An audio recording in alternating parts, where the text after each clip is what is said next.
در این لحظه‌های فرق‌بخش به تمام هیئت شخصی قوای مسلح، ساتورهای نظامی، مقامات حفظ حقوق و سابقه‌داران خدمت حربی برای خدمت صادقانه و جسارت و دلیری که در مبارزه بر ضد نیروهای تخریبکار و دشمنان ملت و دولت تاجیکان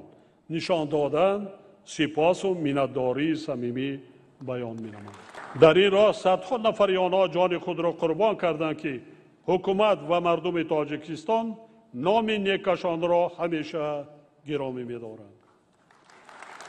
با اعتماد کامل ابراز می‌دارم که خدمتچیان حربی قوای مسلح